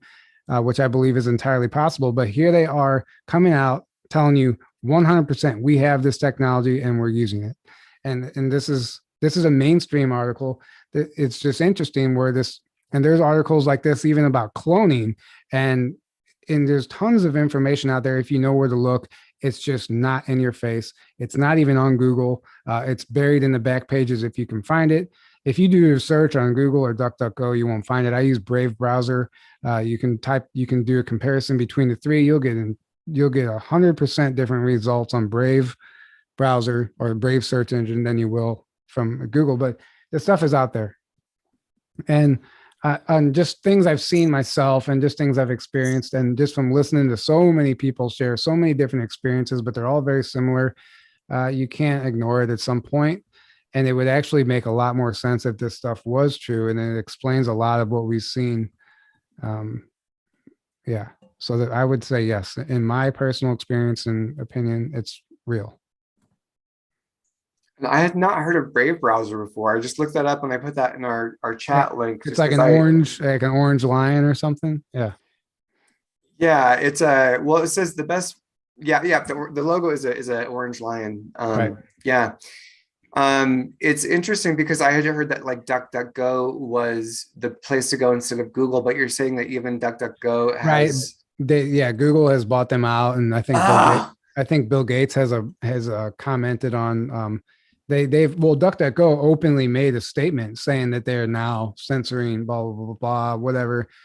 So people saw that and like, okay, next, and it's all the same people at the top whenever you do that dig, and so they're just kind of can't use them anymore. But okay, that's good to know, because that's what I was using, and I was like, this seems a lot like Google, like in terms of what I was getting. Right. I wasn't getting anything that was like fresh, Yeah. So Linda or Jason, do you have any questions about the whole the cloning and holographic information? Well, we've seen the hologram. I mean, you've seen like on the Grammys or the awards show where there are people performing with, like dead, Right. So, and I remember always seeing stories of like people driving by airports and these airplanes are just frozen in midair, right? They're not moving. So they're it's a hologram. My sister's friend, to interrupt, my sister's friend saw one of those planes the other day. She's not into any of this stuff at all, by the way, but she saw this and she could not explain it. She said the plane was not moving. She was freaking out. Yeah. But anyway, continue. Yeah, and what was the sheep's name that they cloned? Dolly. Dolly. Right. So I mean, we know that the capability is there. I mean, in vitro has been around for like test tube babies for how long? Like, so yeah, I think it's absolutely possible. And probable. I also think that it's a really cool coincidence that this Brave browser has the image of a lion on it as its symbol. Because I'm all about, I call them the Thundercats, right? Like the lion beings. Right, the lions, yeah. And with this being a browser that's kind of shedding light on or not blocking information and content, there's a correlation. There's got to be with kind of those beings that are trying to help us raise the vibration of the planet or escape. But I do kind of have a question outside of the Brave browser. Is there a particular website for people that are interested in trying to dig some information up or review? Is there like one or two specific places that you would recommend starting? Yeah. So Bibliotheca Pleiades, it's hard to spell. Not Pleiades like you would usually spell it. It's with a Y. Bibliotheca Pleiades. It's actually not an American website, but it's translated a lot of times. There's some fantastic information there. There's a website called wanttoknow.com or .org. Want to know something. Fred Burks runs that website. He's a fantastic researcher. He's compiled years and years of worth of research that he's very scientific minded. So like he doesn't put something on there unless it can be verified or backed up somehow. And basically all the stuff we're talking about is on there, including like extraterrestrial life and all that stuff. Dan Willis, he's a great UFO researcher. He has an entire UFO timeline on his website. What's something decoding the matrix. I forgot what the name of his website is, but there's websites out there that can help you for sure. And those are just some orionlines.com. There's another guy, we had him on our show. He does focus a lot on the negativity, but his information's accurate. His episode was removed off our YouTube immediately. Because he doesn't just talk about this stuff like some people. He comes with documents and pictures and maps and all this stuff. Like, here, guys, here it is. Like, I'm not even just making this up. So he has a lot of great information on his website. And there's plenty more actually. I mean, I'm sure there's tons I'm not covering, but. Well, I'm going to back up really quick and I'm going to drop one in the conversation that I heard last week or the week before. China has announced that they are using AI to clone pigs for food consumption. Of course. Well, the animal, and like it's done, it's being done. They're taking people out of the equation. Well, because AI can clone better and more accurately with better results. There's a movie called Boys from Brazil. It's like an old movie from, I forgot what year. It's about cloning Hitler. They're trying to clone Hitler. But George Green, who's an insider who was on Carrie Cassidy years ago, he was adamant. He goes, in that movie, they explain the cloning process. And he was adamant that movie was direct disclosure of human cloning. There so much so they even explain the step-by-step process and how they do it. And it's right in your face in that movie. And there's tons and tons of movies about cloning where they explain a process. And apparently there's so many different ways to clone. It used to take forever, and now they can do it in an hour. And now we have the Halo series talking about flash cloning, which is in that show, that's even illegal in the world of cloning. Like you're not supposed to flash clone, and this one lady does it anyway. And they don't describe what flash cloning means, but I think we can use our imagination. To me, it's just almost undeniable at this point. The movie Future World is a movie where they're cloning. There's a facility where they're secretly cloning all the world leaders and famous news anchors and eliminating the originals and putting them back out in public. And they show the cloning process there, and they're creating clones so real that the maker doesn't even know which one's the original. And it's like, that was in the 70s. Like they're just telling like this stuff. And Dolly, the sheep that was cloned, apparently, according to Max Spears and the information that he experienced in his time in whatever programs, was that Dolly Parton was the first human clone that was presented to the public to gauge their reaction. So she was the first human to be cloned on the public stage to gauge people's reactions. And that's why they named the sheep Dolly and she's Dolly. It was just like all the same, just trying to tell you, like, here's the first sheep, here's the first human. Interesting.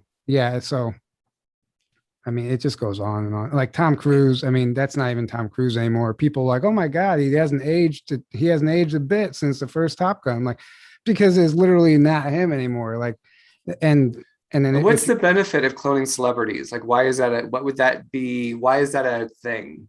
Well, celebrities they use celebrities to push their agenda.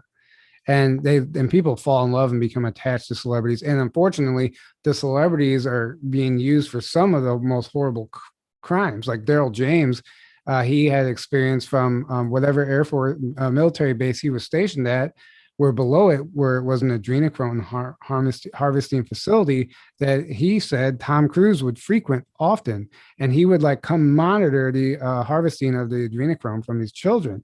And him and Tom Hanks is like the kingpin of this.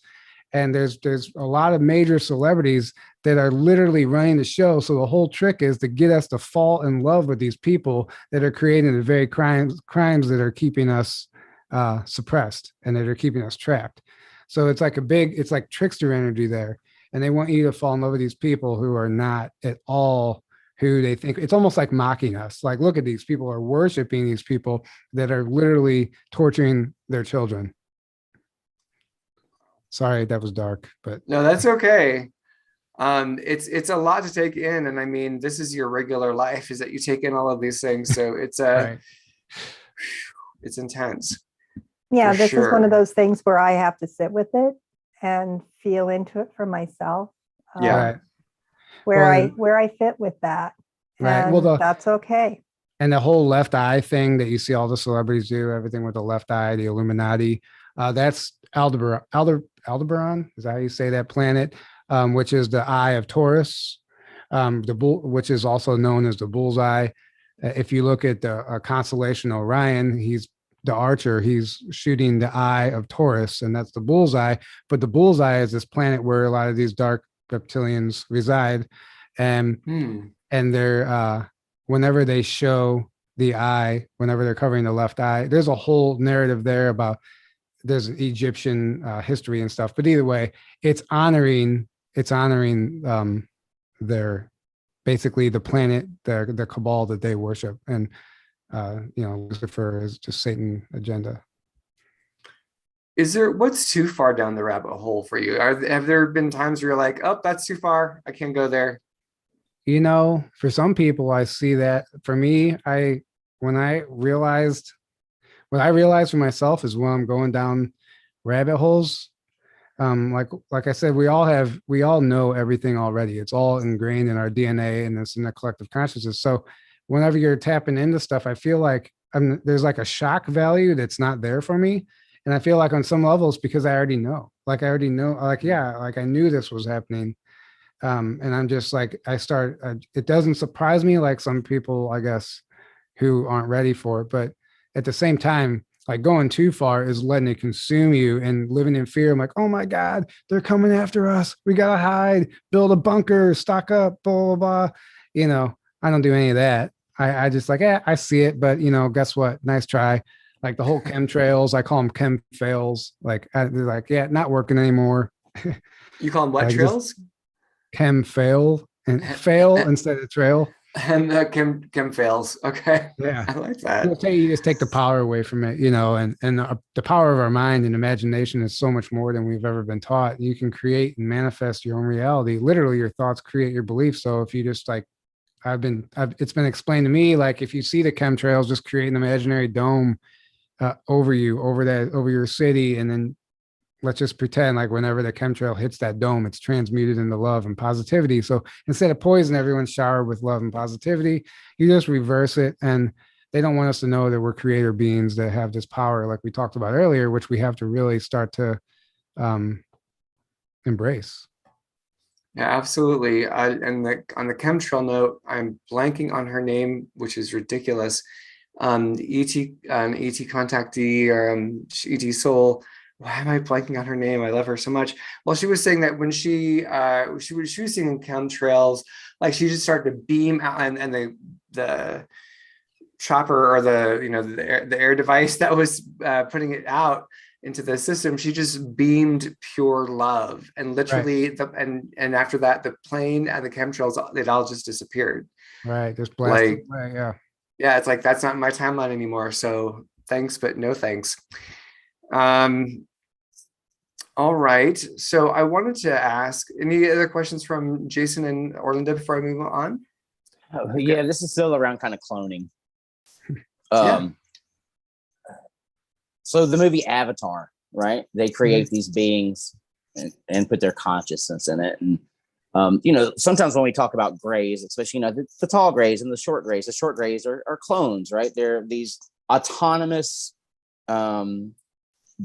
not robots. I mean, because they're flesh and blood beings.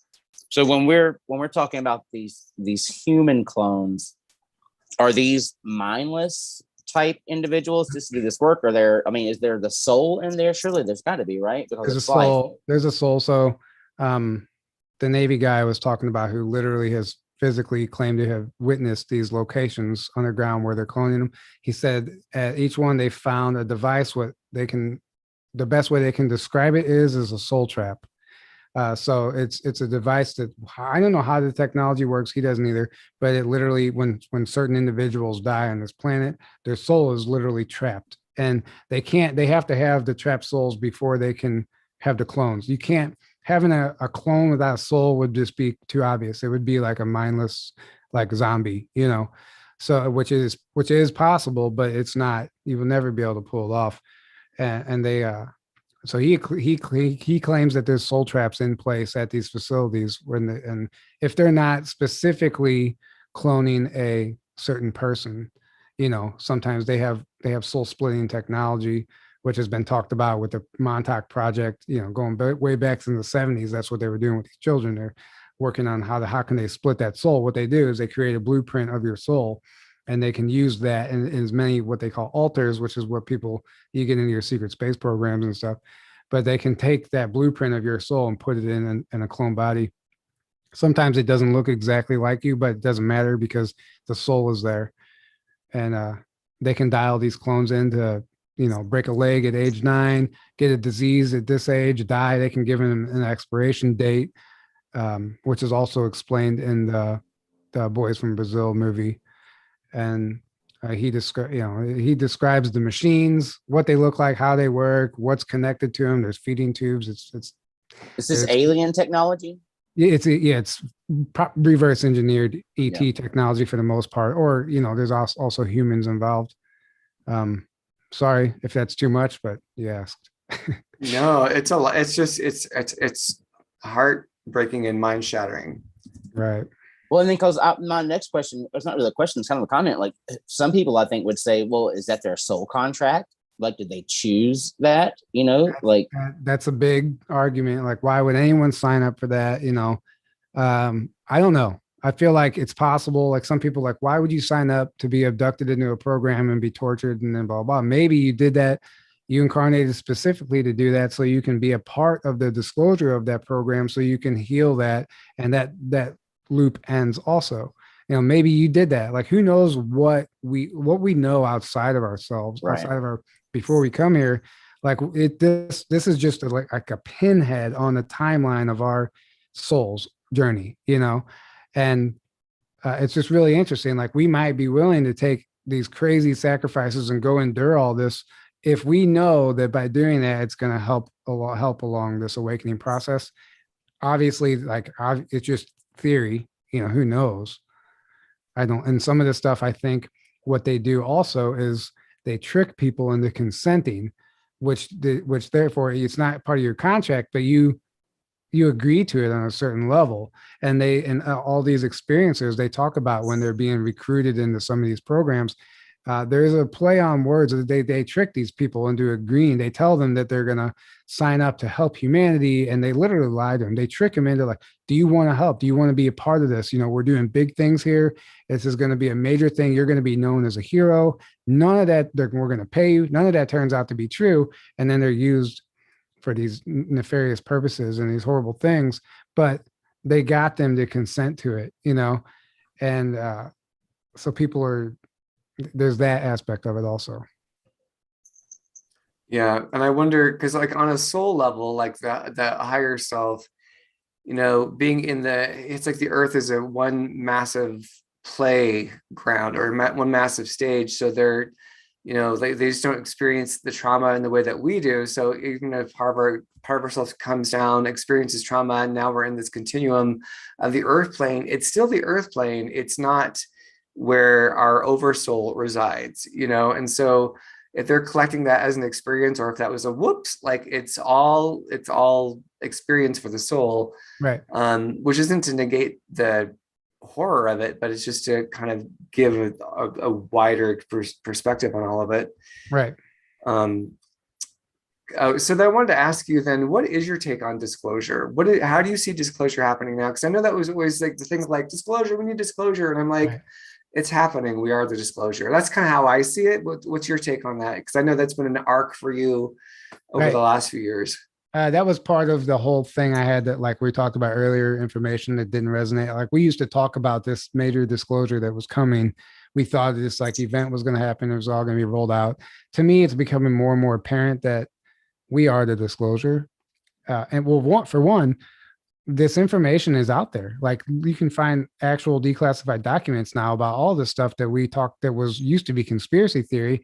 It's all out there, and it just slips through the cracks, and you can find evidence of all of it. And there's so much more than you realize, which is some of those websites I told you about.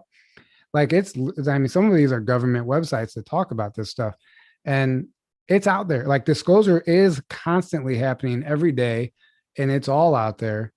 You can find articles in the early 2000s about space Marines and Marines being and super soldiers and stuff that people are just trying to say is all conspiracy, but you have the actual military websites like disclosing what they're doing, and those articles are all but lost. This stuff it's just happening every day. It's been happening. It's constantly being shown. Popular Science or Popular Mechanics magazine, they're always showing you new next level technology, out of this world stuff that you just is so fantastic. Like, wow, I can't believe we have this. This is amazing. But then you never see it again.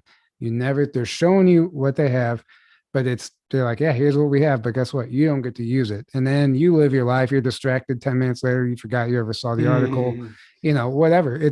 That's what happens too. They have all these distractions in place.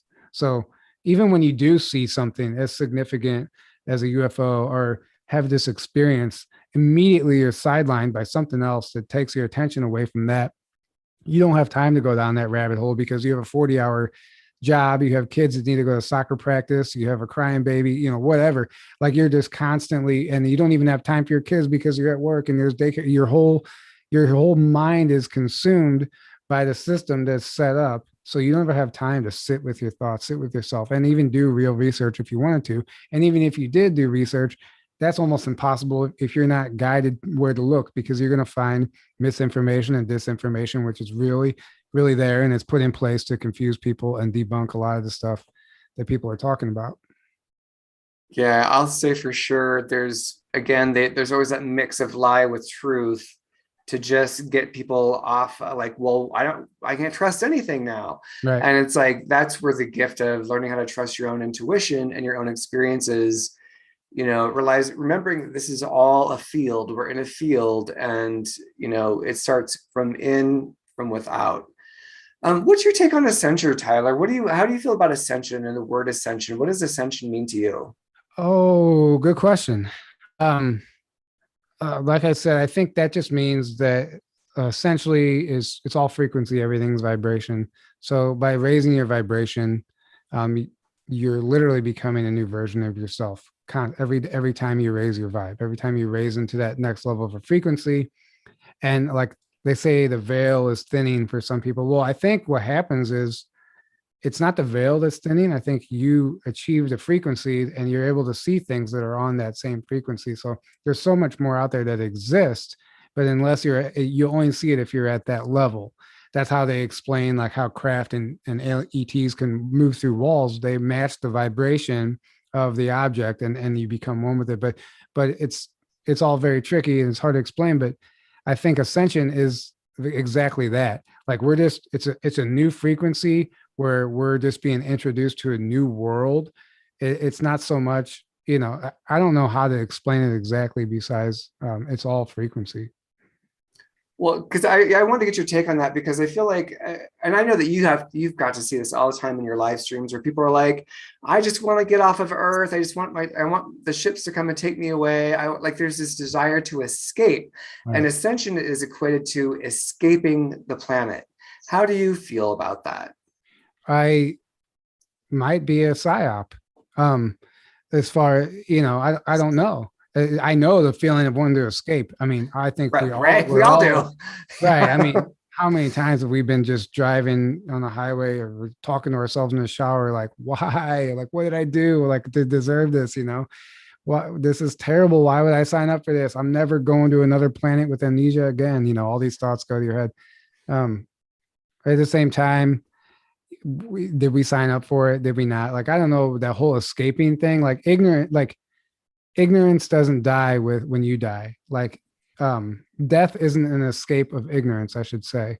So whenever you transition or you die, that doesn't mean that I think wanting to escape is this lack of knowledge, right? Is when I say ignorance is what I mean. Like, it's just lack of knowledge, lack of understanding of why you're here. And like, if you want to escape by dying, like, I don't feel like that changes within your soul. Like, there's a part of you that needs that experience, and that's why you came here. I don't know. This is a question I've never really thought about, but well, it's all good because I just want people to talk about this a little bit more, and because I like, who Matthias Di Stefano is. Mm-hmm. I would have to assume everybody at this point, because his thing is like, merge with the matrix. Don't try to transcend it. Don't try to ascend out of it. Merge with it. And it made me think of Neo in the Matrix where like he wasn't like, oh crap, I'm in this horrible matrix. Now that I'm awake, I never want to go back. Like he mastered it. Like he mastered his ability to control his experience in the matrix. And so that's what I see like the message being is like ascension is about mastery. Ascension is about self-mastery. It's not about trying to escape the external, because then you're just feeding back into this narrative of duality. I love that. See, this is what I love. Like, I'm open to this. I love it. I didn't like you asked me this question. I gave you like my understanding of it. Like, this makes a lot more sense to me. And I like that a lot, actually. And that's true, because you can go out in the real world now and you're a new version of yourself, but you can observe things instead of partaking in things now. And you can navigate your way through without getting sucked in and distracted. And I guess that's what you're talking about. You just master it. I kind of I love that, actually, because we can't really escape it, because let's face it, at the end of the day, like, you got to pay your bills, you got to survive, you have to do certain things that no matter what level of awakening or consciousness you think you're at, you still have to, there's still some basics that you have to stick to. And that requires you to play into this system that they have set up. Unfortunately, but we came here to be a part of it. We came here for the human experience. We've already, we've already done the 5D life. We've done all the high vibe stuff and the other dimensions. We came here for the 3D experience. That's why we're here. So, don't like go crazy and like lose path of your sight, but at the same time, like, I feel like there's going to be a version of us someday on another planet that's going to be like, man, remember on Earth when we used to eat cheeseburgers and drink beer? Like, that was awesome. Like, why didn't we enjoy it while we were there? Like, I don't know. I just think about stuff like that because, they talk about the elite and the pleasures of the flesh. There are things that you can do here that you just simply can't do in other places. And I think that's why we're so highly sought after also.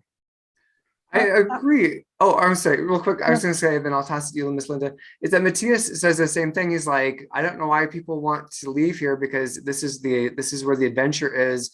They're all trying to get here because this is where the adventure is. So it's this perspective thing. Go, Miss Linda. Yeah. From the beginning, for the people who are new that don't know, like, I could remember my last life of how I was murdered. So I have a little bit different kind of take on things, that was always in my consciousness. And so for me, this really feels like a playground. It really feels like coming here over and over again for learning lessons and experiencing emotions and signing up sometimes for really shitty things as part of that. And it's just, as we go back and we regroup, it's like as we experience those things here and we grow from them, we not only grow for ourselves, but the collective grows. Mm-hmm. When we head back, it's like, oh, not only did I expand from this experience, everybody did, because we're all one. 100%. I agree with that. And for me, this world that we have now, we're pulling that, instead of the ascension wanting to go out, wanting to go away, wanting to move from here, it's pulling that consciousness into here, into us, into the everyday life, into how, and I call that the walk of grace. And we can pull that in and be able to walk through this world with that consciousness in place. And maybe it's just a fleet. I mean, like, I know when I'm there. Like, people tell me I glow when I'm there. If people walk by or I walk by and they turn around and smile at me, I know when I'm really in that space. And it's bringing that in more and more to shift, and to both learn our lessons, but also what kind of world do we want to have here? We're not bystanders. Right. We're not, choosing not to participate is participating. That's a great way of saying that. And there's also like the awareness, like you mentioned earlier, Kat, like having an awareness of the stuff, like you can't, we can't be a fence sitter. Like, you can't just, like, I don't know, you have a choice, I feel like. And once you're aware of this stuff, like, you can choose to ignore it all and just live like a zombie, or you can choose to like start embracing your mission and start discovering why you're here and what you're supposed to be doing. And I think the latter half is what we should all be focused on. Yeah, it's like an actor who gets to pick a role and like you're excited about the role. Oh, this role is really painful. This role is really dangerous. This role, I'm the villain, but you're still the actor who's picked the role, and the role is in this 3D experience. But the more kind of twisted the role, the more rich the experience for the soul. Right. Not that I'm advocating, neglecting people's suffering. There's no like I've heard it explained, there's no good and evil, there's just dark and light, and that's created by source for the duality or polarity of the experience. And without the dark there, we don't have that antagonist in our life forcing us to heal and be better and become the best version of ourselves. Because if everything was just easy and simple, we would become complacent and we wouldn't be evolving at all. We would just be what you can do. But what's the point? You're here. Like Dolores Cannon says, it's all play, right?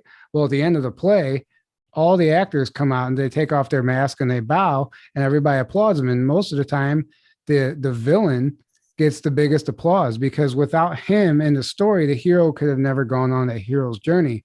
So you have to be grateful for all the dark things that you've experienced and just take them as a lesson and as a growing experience. Absolutely. I think that's well said. I wanted to talk to you about this. We only have 15 minutes left with you, and I've got like a little stack of questions, but I wanted to talk to you about the Secret Space Conference. And that was an event that was your first big event that you and Aaron put on. It looked like it went really well. I wanted to ask you, what was your experience of that? What were some of the highlights of that for you? Oh, well, planning it first of all, it sounded so easy. Right? We can do this, right? But it was easy to create the website, to get the speakers lined up, and to say, here's our event, guys, come hang out with us. That was easy. Then as time went on, I'm like, oh shit, like this is happening. People are buying tickets. I have to create this event.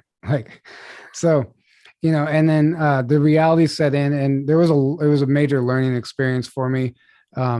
There's things on the financial end that I wasn't expecting, just a lot more to it than I ever imagined. I didn't know what I was getting myself into. It's at one point, I'm not going to lie, like I was so stressed out about it. The only thought that made me happy was just canceling the conference. Like I was that consumed. It was consuming my life because I want everybody to be happy. And I was like, man, I don't know how I can handle this. I took on a bit off more than I can chew, but I had some people in my life that, kind of coached me through that moment. And it's been amazing. It was an amazing experience. And I finally pulled myself out of it. It turned out to be something I couldn't even have dreamed of. Like you can create the conference, but you can't create the experience. And what happened was magic as far as I'm concerned. It was something that everyone there said they had the time of their life. Everyone just walked away from it just glowing. They just like the compliments were through the roof. It was amazing. And that's really all I wanted. Like I remember doing an interview prior to the conference, and the question was, what's your goal with this conference? And I thought about it. I was like, honestly, I just want people to walk away from it saying that they had the best time of their life. And I think subconsciously I created that, and I didn't even know like that's what I was doing. I knew I'd been to enough conferences before to know what not to do and what I didn't like about them. So we created something that was a lot more laid back and more of an enjoyable experience. And that's exactly what it became, but it was above and beyond, and more people showed up than I imagined. Like it was just like, I don't know who was helping with it, but we had some assistance, and I'm very grateful for it all. And it turned out to be beautiful. Are you going to do it again? During the planning, I was like, never again. And I'm never put myself through this again. And I do think that there is another one in the cards, but right now is a difficult time for financially, the travel, like everything. Like I don't have the heart to throw an event whenever people don't even know if they can pay their bills, and I don't want to create something that is, what I'm trying to say? Like, I just don't think it's the right time. As much as I would like to do one right away again, the same time next year, there's like midterm elections. There's so much stuff, like who knows what's going to be thrown our way. And, we made this one as affordable as possible. And I don't know that we can do it that way again, just because of the cost of everything. And to pull off an event like that would just cost an insane amount of money, and we'd have to charge more money than we did. I just don't. And I know what plane tickets cost right now. I know what gas prices are, and people would love to come to this stuff, but you put it you throw an event in the worst time possible. They're gonna feel like, man, like I'd love to go, but I just can't afford it. I almost see things of future conferences being much smaller and more regional, where the people who are putting them on are actually the ones that are going to these events, so that other people, instead of going to meet the 3 or 4 people that are doing the event, the 3 or 4 people are going to regional events so that people can get there easier. Right.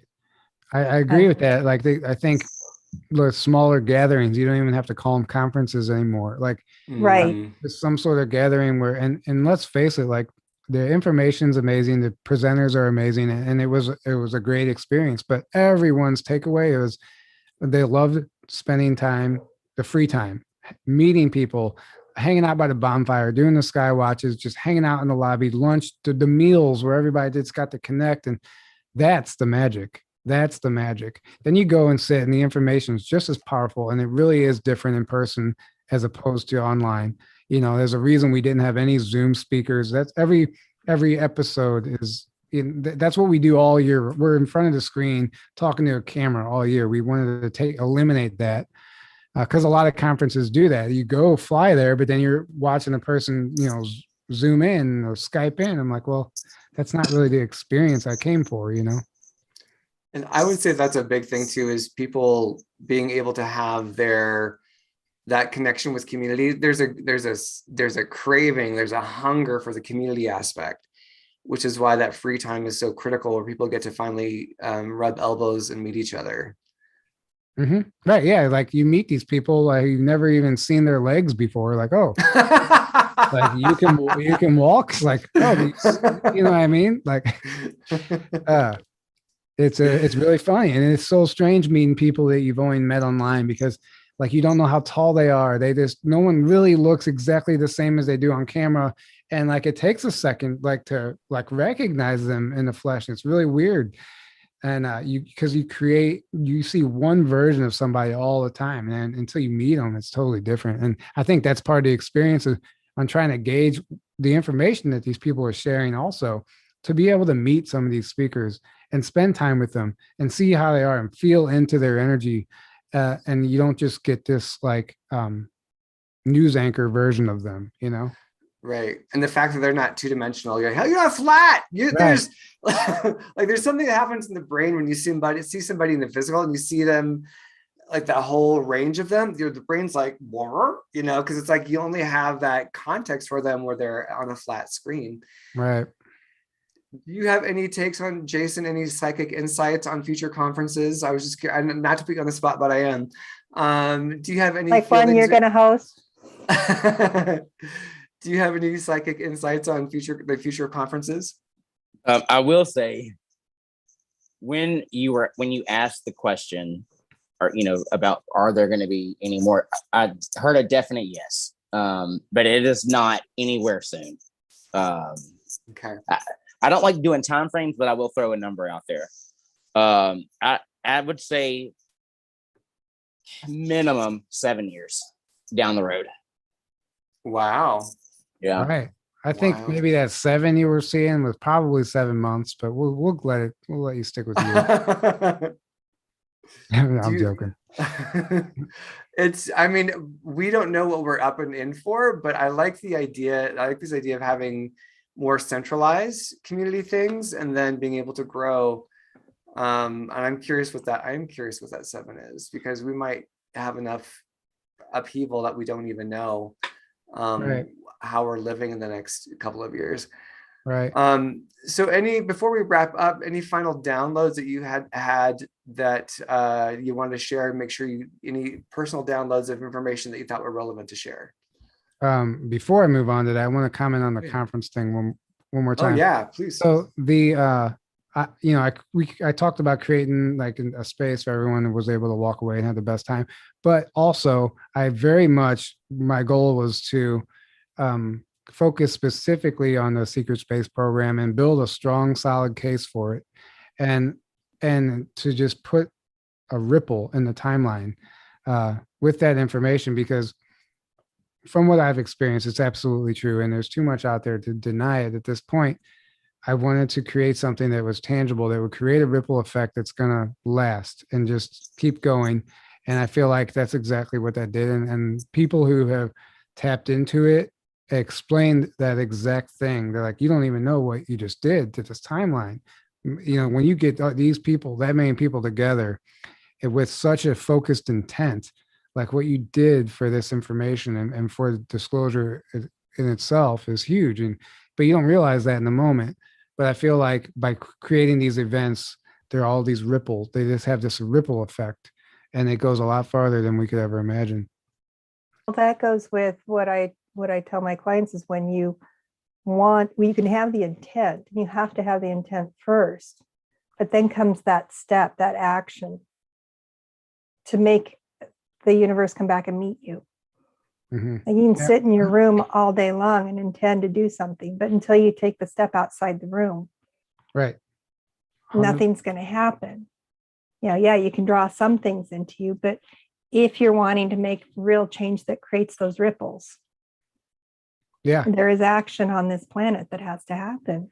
Right. Yeah. I mean, and it sometimes is like you have to take that leap.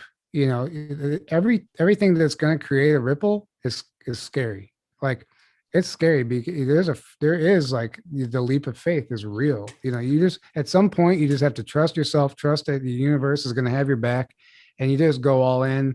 And at some point you're not going back, so you got to pull this off. And it's a learning experience, but at the same time, you can't create something like that unless you have that confidence in yourself to do so. And I always also say it doesn't always turn out the way you wanted it to, but it does turn out the way you needed it to in the long run. Absolutely. There were aspects of it that I wasn't expecting that didn't go how I thought they were going to go, but I learned so much. And if I was going to do another one, I know how to pull, I know what to do now. I know what to expect. I have all that under my belt. I know where I need help now. I know how to delegate that help. I didn't know what to expect, So there's things you just can't, like you said, sometimes you need to experience certain things. And there were some feelings during and prior to that conference that weren't so great, but I had to experience it. And it's the only way. It's the only way. I feel like that was like this burning of the resistance. Like everything that came up, you had to burn through it, had to burn off of you to get to the gold beneath it. Right. Yeah, it's a great analogy. Yeah. Yeah, your will is so strong and golden and beautiful. Your intent so pure. All right, Mr. Tyler. Besides the ongoing gun show that you've got going on over there, hashtag not jealous. Are there any closing thoughts that you want to share with our audience before you go?